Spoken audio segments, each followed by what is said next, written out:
Hi, everybody. My name is Annie Canto, and I'm recording this from unceded Musqueam, Squamish, and Tsleil-Waututh land in a neighborhood that we call Mount Pleasant. A little story for you. The spot that I consider to be my house that I currently rent, it was built in the 1910s. It was probably built by the same fir trees that were taken down in order to make space for it. And the reason why this house exists here the way it does today is because a series of events between the 18 and 1960s that coerced Squamish people to give up the land more and more to the colonial government, whether it was building the Canadian Pacific Railway or articles in the Indian Act that redacted agreements of title ownership for the Squamish Nation. The land was taken more and more away. With this history, it's surprising that my current landlord is actually of the Squamish Nation. And well, our interactions are mostly, convivial, shared living community kind of thing.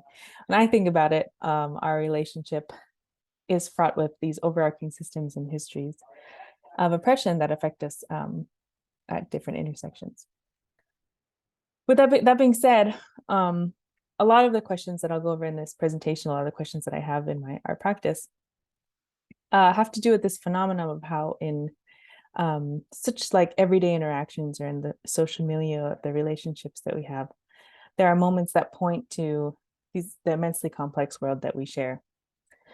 So understanding the histories that locate us and how those histories shape our relationships is so key to how we exist in the world.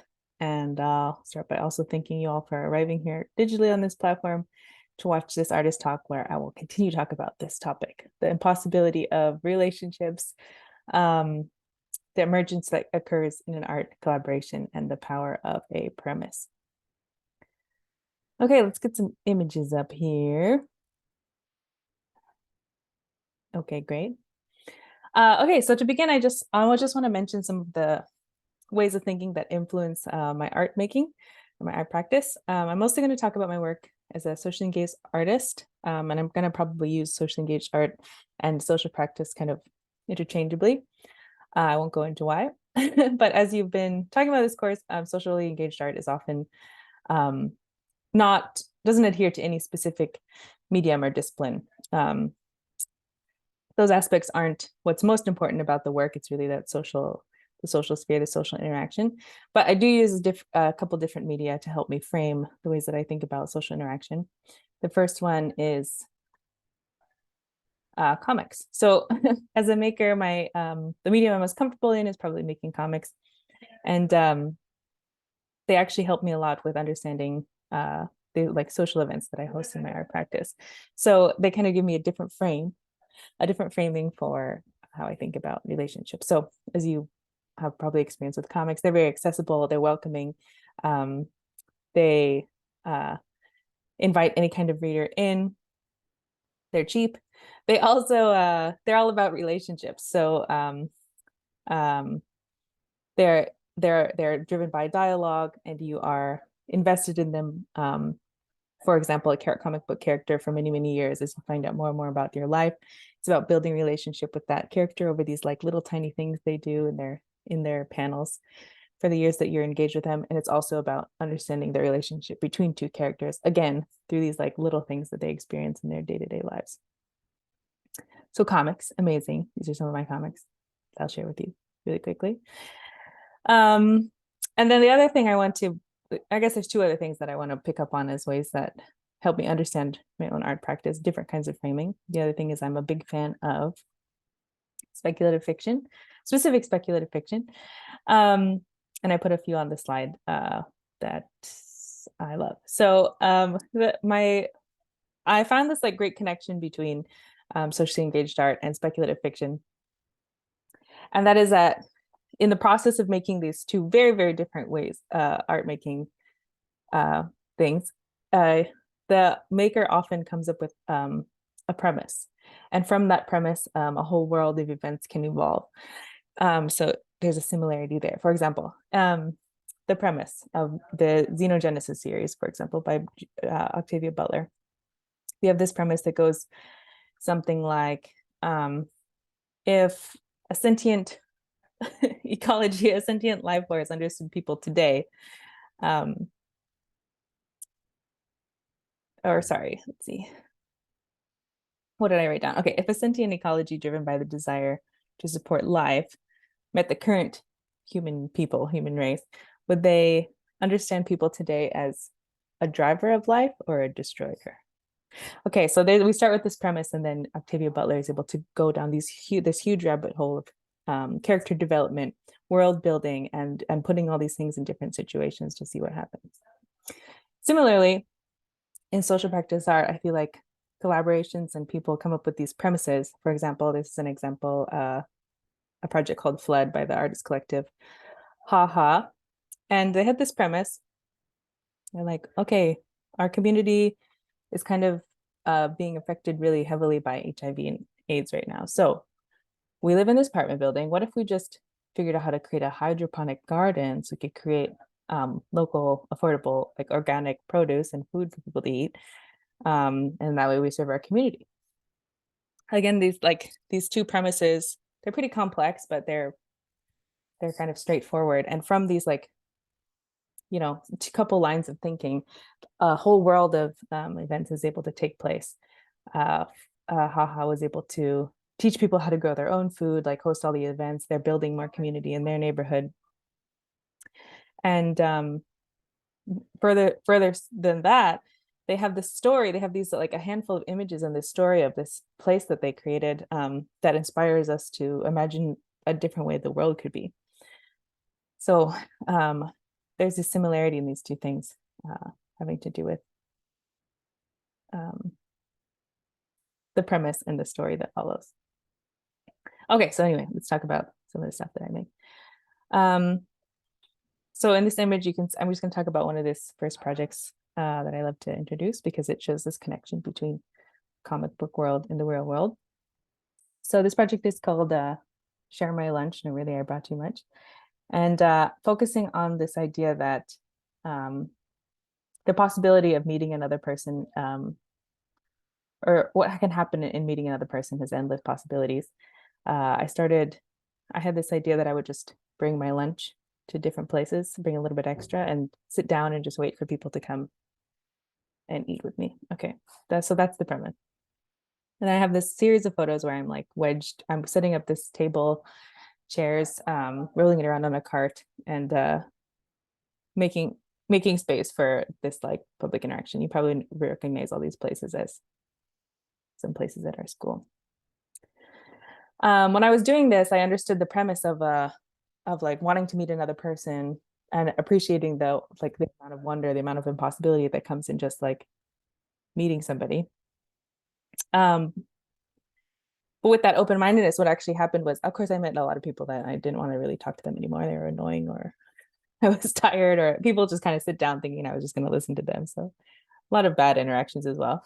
But I ended up, the final interaction I had ended up being with somebody who became my primary collaborator for the full time I was a student at Emily Carr in my master's program, and still today. So it was kind of this storybook ending where this premise that I had in mind about being open to, the other, mysterious and wonderful other, actually brought me to a relationship that then developed because of our interest in one another for many years afterwards. Share my lunch, no problem. So this idea of the impossible potential of first encounters, I think I like to credit it a little bit to the artist Adrienne Piper. I won't get into who she is, but hopefully you know who she is. But she has this text called Impartiality, Compassion, and Modal Imagination. The idea of modal imagination, Piper defines as our ability to see not only what is actual, like what's in front of us, but what's possible, past and future. And she applies modal imagination specifically to our interactions with other people. So the ability to imagine the past and future of another person's being leads to our ability to empathize with one another, and drives us to have this curiosity of building a relationship past that first connection. So thank you, Adrienne Piper. With that idea, a lot of the projects that I do, or I don't know if it's the actual project or the process behind it, has to do with opening up spaces where hopefully another person is comfortable enough to interact with me. The most recent example I have of this is a project I did with Ground Floor Art Center called the Window Art Walk. And they kind of paired artists with different people in the Clark Park community to make art that would go in their windows. So I'm like, okay, this is perfect. I get to meet a stranger. I get to maybe make a relationship, and I get to make something that will stay in their house, like for specific people. Perfect. So with this premise in mind, I wanted to get to know the people, get to know the house just a little bit. And so I asked them if I could bring over a meal, again, I guess similar to share my lunch, and just get to know them a little bit. I had a phone call with them, and I had this like odd little note that I got from the phone call about the dietary restrictions, and the address and how to get in and all this stuff that seems so, bleak and vague.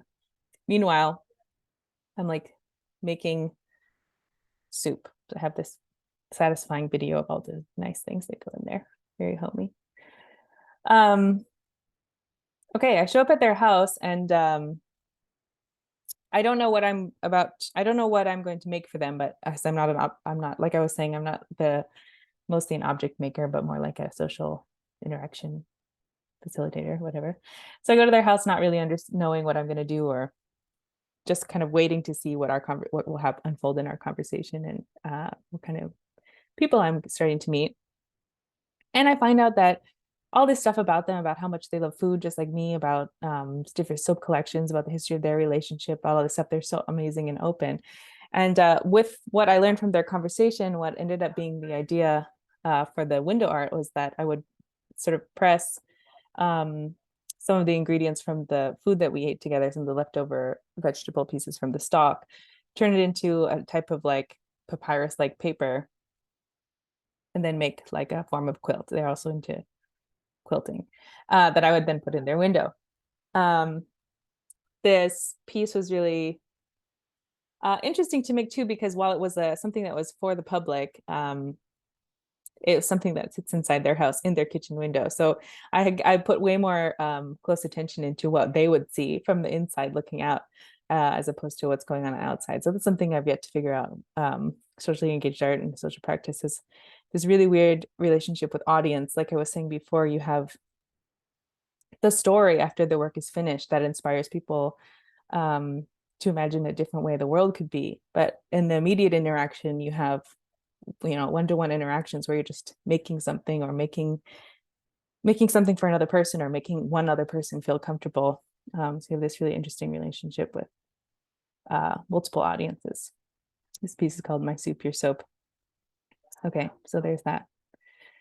Amazing to see what can happen in one interaction. Okay, with that, I think I'll do a little transition in theme, to talk less about people and a little bit more about the possibilities of spaces. So I guess this is kind of a similar theme that we saw in that project, Share My Lunch. But not only am I interested in appreciating that the impossible sort of potential of working with another person, but I'm also really interested in sort of interrupting common like spaces that we already know, in order to imagine anywhere as a place where you could meet another person, like a cramped hallway or a stairwell. So in these next few projects, I'll show you a little bit about transforming space. And I guess I'm really onto Octavia Butler today, to put this poster in there. There's nothing new under the sun, but there are new suns. Okay. So the first project I want to talk about is this collaboration called Pool. And the whole crux of the project was this question, which I think I can highlight down here. I'll just point to. But the question is, what can we learn when we find new ways to gather? This project happened right at the first summer of the pandemic, and I was working with two of my close friends, artists and designers, Nora and Jean, and we were all talking about how the foundations for doing like activist work in our communities, whether it was having difficult conversations about race, gender, oppression, subjectivity, like all the foundations of being comfortable enough to have those conversations were kind of taken away, you know, like we weren't allowed to connect the way that we are used to. So in this project, we had this question, what can we learn when we find new ways to gather? The world had kind of imposed on us this impetus to find new ways to gather. And we wanted to uphold this fact that in order to have difficult conversations about injustices in our world, you do still need that feeling of support, that feeling of community. So we tried to figure out ways to build that through having like very specific dialogues about locality, community, activist collaboration, while sort of putting it under this idea of having a pool party in a time where that's really not allowed. So you can see here where we're doing social distancing in the park, pretending that a tarp is the pool. We would create these poolside chats where we would have these rich discussions about the worlds we live in by turning our locales into little oases, I guess. And we created a whole dictionary of these like pool related terms for what it's like to be socially active in a disparate world. So again, imagining, I guess the same thing, imagining the possibility of interrupting any space with a space for like celebration of collaboration and difficult conversations in this project. This is a different, I guess this is a different kind of collaboration called the Incredible Commons. This project was all about not even hosting the social events, but just about the premise themselves. So we have on the wall here a set of posters that were a collaborative writing project, where I would ask people in my community to come up with a socially engaged art project and artist, write the artist bio and define the project, all with this theme of wanting for new ways to be together. So you can see some examples where we're playing with, I guess, what's real and not real, presenting these posters as if they were event posters for events that did happen or about to happen, that imagine new ways to have people get together and become comfortable with another, things that are possible or impossible, like time travel or having a banquet where the goal is to create a bunch of stains on the tablecloth. Anyway, it's all about this I guess reverting back to that idea of speculative fiction, imagining new ways to be together. Yeah, I'm playing what's real and what's not real. Okay, a couple more projects to show you in this vein of like interrupting space. We have this last project called The Fridge Artist Friend Center. It looks like an image disappeared, but I was thinking in this project, how could, again, that same idea, like how could any space be a space that is potential for a community to be built or for a new relationship to occur? And so I put a fridge on wheels. I guess I really love putting things on wheels as well. Built a gallery in the freezer and then wheeled it around, calling it an artist rent center. The fridge was accompanied with workshops where people could come and make sculptures out of food waste from local grocery stores, and then to be displayed in the fridge gallery as works of art. So again, I guess going back to that first idea of the premise, I had this idea of the fridge being a mobile community center, artist run center, and got all this food from all these grocery stores and a couple of restaurants so that people could interact with the fridge in some way. And what I found out in the workshops that I called pack your lunch, is that people would I don't know, people would ask a lot of questions about like wondering about what the potential of making this kind of art would be. Like, what if art was made to be consumed literally, or what if art was made for one person's plate? What do people think about when they see food waste? when food is not when food is still edible, it's fun, but then when it starts to decay, it's about something much darker about food sovereignty in our communities. But anyway, all these questions came up in the workshops that I never would have imagined, and I think this is a huge fueling piece for the art practice. It's just waiting for that other person to come in and reveal something that would never have been revealed if they weren't in the room. Okay, last image of a weirdly labeled fridge. This thinking of every space in your life as a space for reflection. Okay, and then more currently, speaking of spaces that can be transformed into something else, my latest project an obsession has been laundromats. Okay, laundromats are amazing. They're semi-public, privately owned businesses where you go in there to do some of the most intimate stuff that you would do at home, but in the semi-public sphere. Sometimes you even ask the people who work there to do this stuff, do like pieces of your laundry for you. Doing laundry at home, another amazing thing where you're like sort of giving a art exhibition by hanging your clothes in a very careful way. Some people do it by color, some people do it by shape. All these like aesthetic choices being put into this very, personal ritual of cleaning.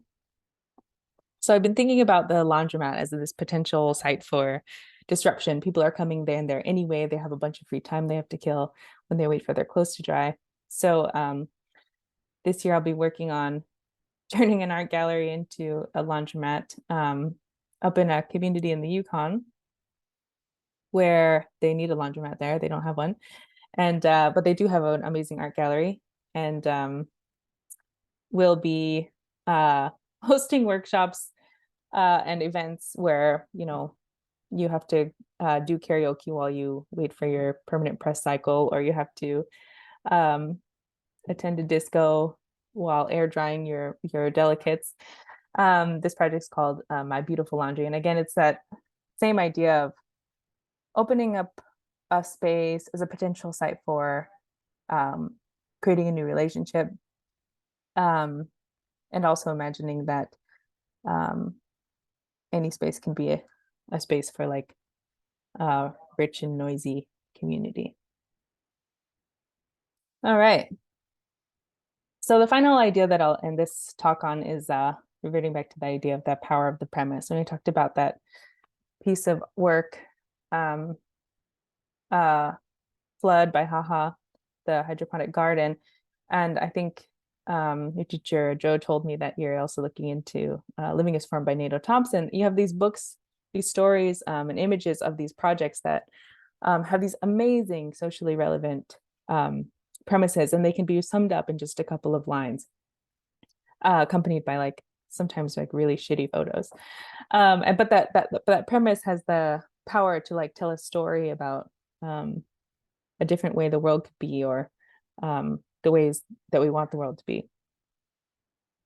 I'll talk about this last project that I did. I did my master's degree at Emily Carr and graduated in 2020. So this was kind of the last thing I was up to before I left the school as a student. And the images I have to show for this project are publications from this publication house that me and some collaborators kind of came up with, called the Center for Polite Dissent. While we came up with this name and named it as a printing house without any sort of backing by any funding or a brick and mortar space or even funding to print things, we sort of imagined that this printing label was not only a publishing house, but a center for people to come together, specifically in order to organize against or educate about institutional racism in the art school. So this is the cover and the back. This zine that we created, one of the first publications from the Center of Polite Dissent. And in the zine, there's all these, again, fictional, but the power is the story, of course, of all these instances where our peers could find support when battling the institutional racism that is present in our school and any art school, any institution really. So we have these, going back to comics, we have this character, Macadamia, who you follow through their experiences dealing with like the minute or seemingly minute occurrences of microaggression that happen on a day-to-day level. We have like words of praise and support that imagine that this community that the zine is for already exists and is powerful, which it is, in order to call people in, I guess, to this publishing house community center that at this time is again imaginary, just in the brink of being real. The Center of Polite Dissent, we advertised as soon to be situated in the library. So I'll just read this little quote since it's blurry. The Center for Polite Dissent exists to support you when fear of solitude creeps in. It is a place to complain a hair louder than is respectable about your teachers and admin with trusted accomplices. It is a place to turn your disquiet into public action, solidarity, and friendship. It is a place to study what you want in a community with no hierarchy, led by students for students misheard. So yeah, again, I have this like blurry photo of a pamphlet and this okay photo of an actual event that did occur from the center. But I think in retrospect, what I found, what still carries that I still carry with me today about this project is that this idea that from nothing you can create an organizing hub. You can imagine a different way that a space exists, and as people in arts and socially engaged art, you can, from your imagination, you can actually make these things happen. And there's elements that we use that draw people in, whether it's food or humor or comic books or poster making, all these things that are very accessible. There's things we use to draw people in that are aesthetic or material choices. But at the end of the day, what is really gratifying about imagining new spaces and creating new spaces is those relationships that last past that occurrence, and the new ideas that only could occur because the people showed up. Okay, so I'll end with this quote about collaboration that I love from Bell Hooks, and I'll call it good, but the quote goes, envisioning a future global peace and justice, we must all realize that collaboration is the practice that will most effectively enable everyone to dialogue together to create a new language of community and mutual partnership. And that's from Teaching Critical Thinking by Bell Hooks. So I'll end with that. Thanks everybody for sticking through the whole talk and through all my fumbles. And I look forward to hearing some of your questions. Okay, thanks.